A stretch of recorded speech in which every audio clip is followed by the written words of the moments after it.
Hi guys! Welcome back to my channel. Again, my name is Jap. Kumusta po kayong lahat? Okay, so yun guys, maraming salamat po sa walang sawang pagsubaybay sa ating pong daily love reading. And kung ikaw ay bago pa lang sa ating channel, mag-subscribe na po kayo. And i-click mo na rin yung ating notification bell para lagi kang updated sa ating mga bagong upload. And sa mga interesado naman guys, sa ating private reading, iiwan ko na lang po yung link ng aking Facebook sa atin pong description box below. Okay?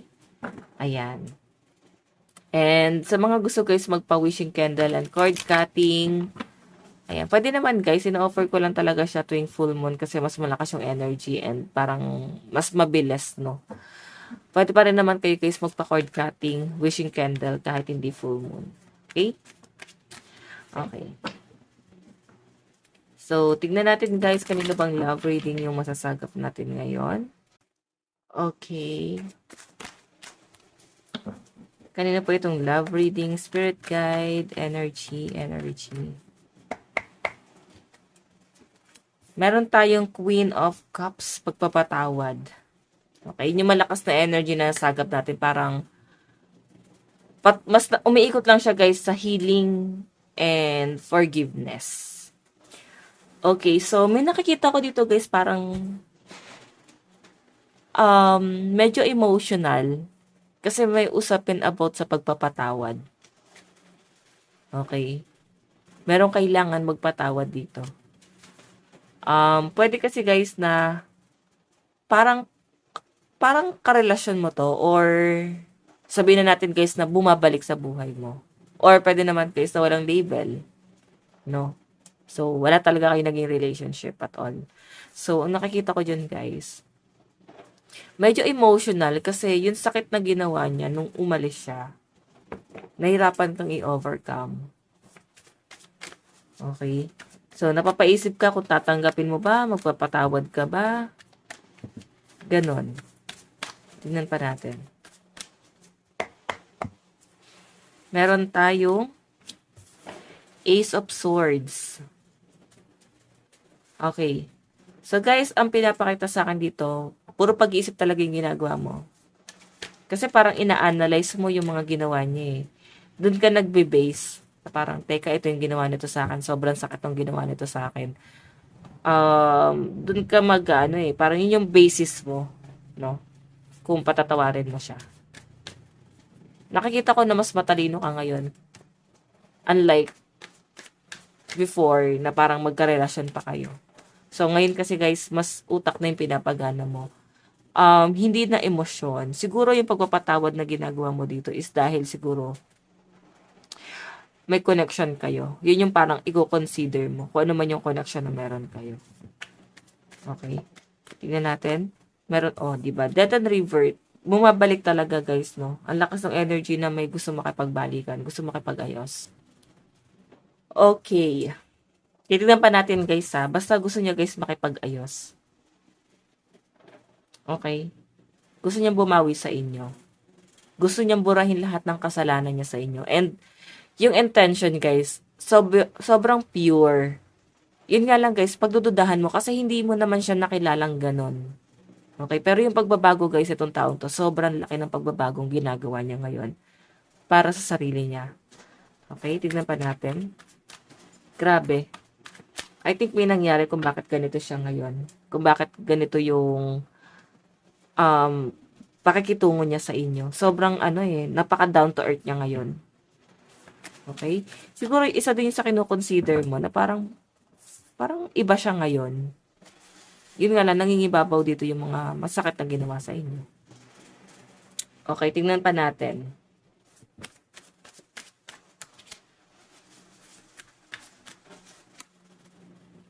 Meron ako nakita guys pag-uusap. Parang hihingi ng tawad. Hindi lang sa'yo kundi sa mga taong nasaktan niyo sa paligid nyo. Paligid mo. Especially family. Friends. Mga kaibigan na iniwasan niya.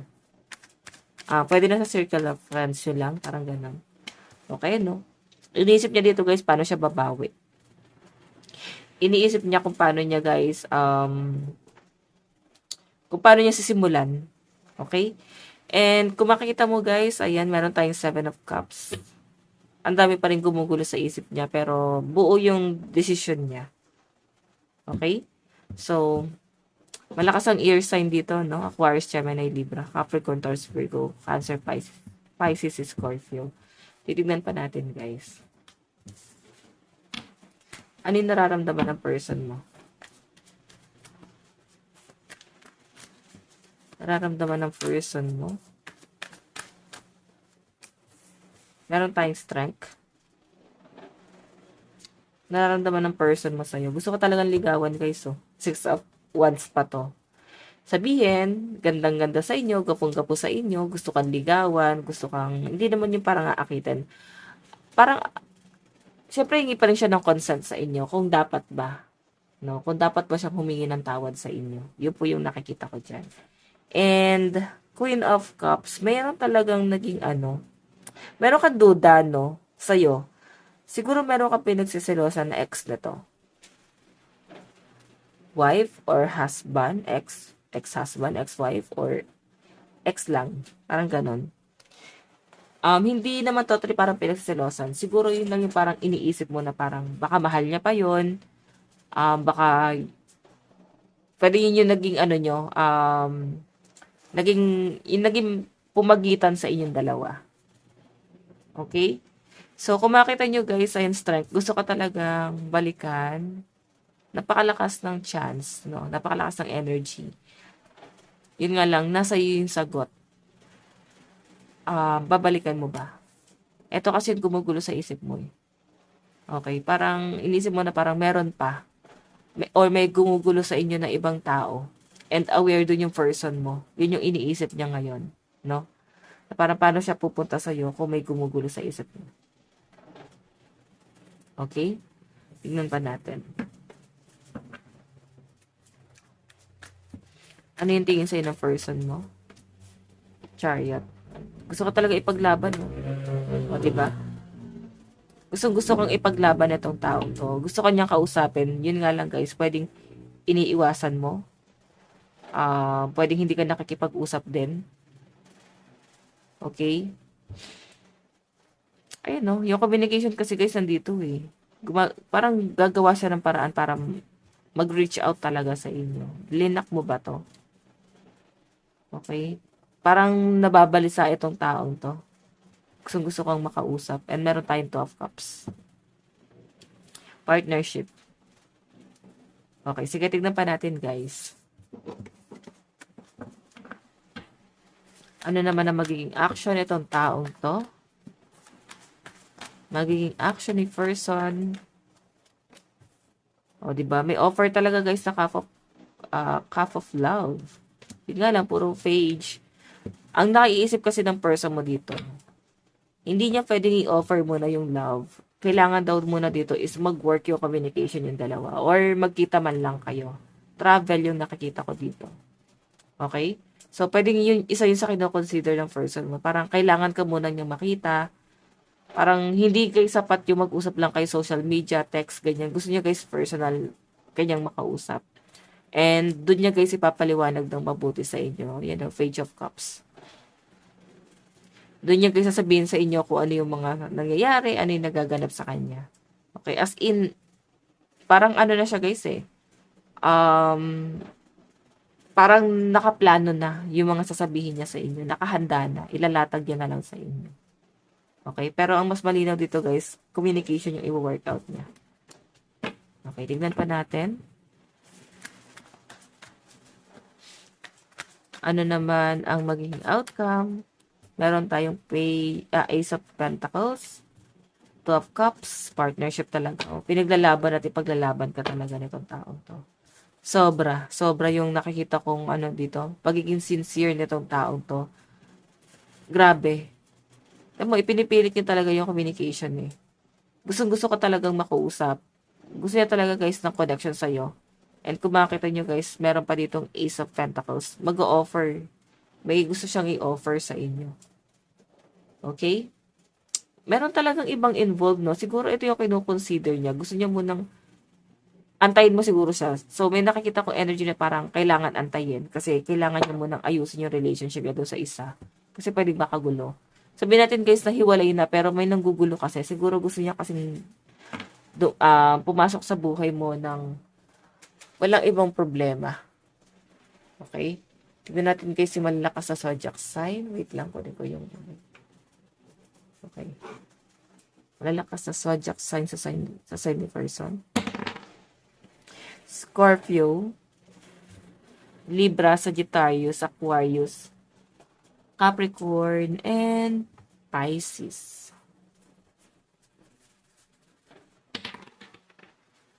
Meron tayong Leo, Virgo, Scorpio, and Libra, Sagittarius, Capricorn. Yun pa rin yung pinakita. Okay, tignan pa natin. Okay. Side mo naman.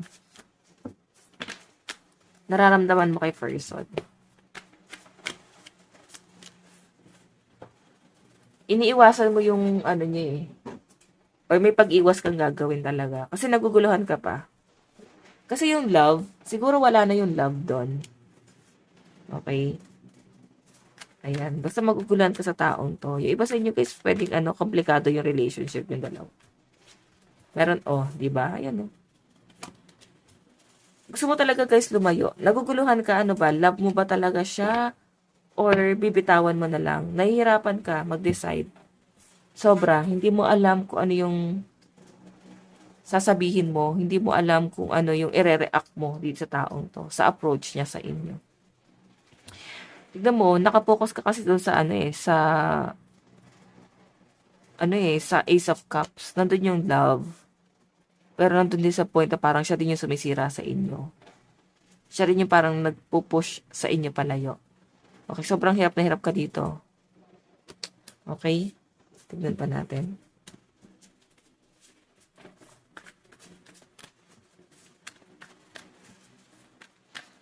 Ano naman yung...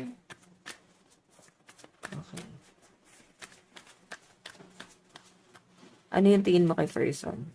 The Lovers. Stable eh. Nakikita mo siya na someone na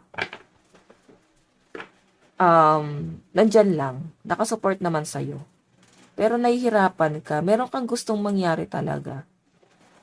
So, pwede meron talaga guys umi-extra dito sa relationship na to. As in, may kontrabida. Yun ang nakikita ko dito. Parang may kontrabida doon sa connection yung dalawa. Okay? Pero nakikita mo siya na someone na the Lovers. Nasa iyo ang desisyon talaga. Tignan natin.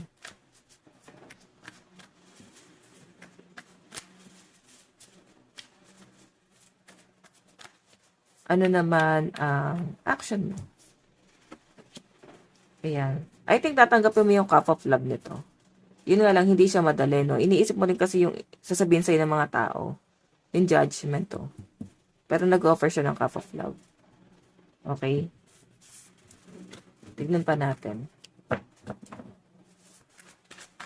Ano yung outcome? Page of Wands, Ace of Pentacles, the World. Meron ako nakitang travel sa inyo. Siguro gusto mo nang i-heal yung sarili mo. Ayan gusto mo nang makarecover. Yun ang nakikita kong outcome mo. Okay? Gusto mo mag-travel. Gusto mo na mag-move on sa mga nangyari. Okay? So, mag-self-love ka muna yung iba dito, no? Ano yung malalakas na zodiac sign? Sagittarius, Capricorn, Libra, Scorpio, Leo, Pisces. Cancer, Aquarius, Gemini, Aries, Pisces, and Taurus. Okay, yun yung malalakas na zodiac sign. Patay guys ng 3 card. Saan napapunta tong relationship na to? Wow! Oh, puro offer guys. Nakikita mo nakaabot yung kamay. So, alam nyo guys, magiging maganda tong relasyon na to. Hindi papayag yung person mo na ganun-ganun lang talaga. Though, alam niya eh. Alam niya yung pagkakamali niya. Sabi ko sa inyo guys, pagdududahan mo talaga. Pero sobra, napaka-pure ng intention. Willing talaga siya guys magbago. Kung bibigyan mo talaga ng chance itong taong to. As in, ayan no. Nakikita ko rin dito guys na yung hinihingi mo, ibibigay niya. Lalo na yung support. Willing siyang supportahan ka sa mga bagay na gusto mo. Kung pera man yan, ayun, ibibigay sa inyo pera at saka love eh. Okay? As in. Tignan natin, ay may water sign dito. Cancer, Pisces, Scorpio, Capricorn, Taurus, Virgo. Love advice. You deserve love. And I think yun din talaga ibibigay sa ng person mo. Pay attention to the red flags. Yun nga, yun yung, ano mo, yung pag-hesitate mo. Kasi pinag-iisipan mo dito kung tatanggapin mo. Eh, nakikita mo dito yung red flag. Meron tayong getting to know each other. Diba? Parang kailangan mo muna siyang kilalanin daw muna. Huwag ka muna masyadong magmadali. So, kung may, ano naman, may chance naman, guys, kilalanin mo muna tong taong to. Oops. Tingnan natin. Siguro, aralin mo muna, diba? Bago mo siya pagbigyan ulit. Okay, wait lang. Kung natin to. Message ni person sa'yo. Ayan. Alam ko naman guys, na ginagawa niyo pampatulog yung boses ko.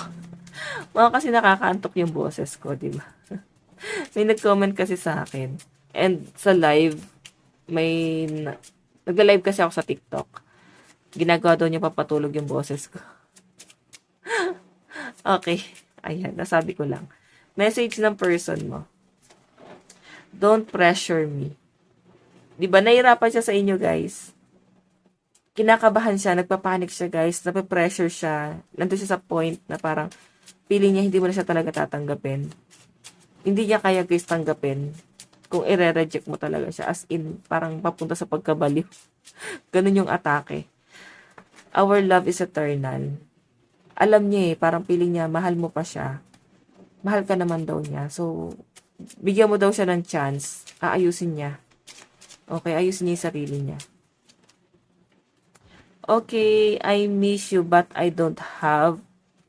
Okay, but I don't have time right now. Wala siyang time. Busy din, no? Feeling ko pinag-iisipan niya. Okay, and our love will never kiss to exit. And I'm yours forever and ever. So guys, ito lang po ang inyong daily love reading. Bukas po ulit. God bless and love you all. Bye-bye.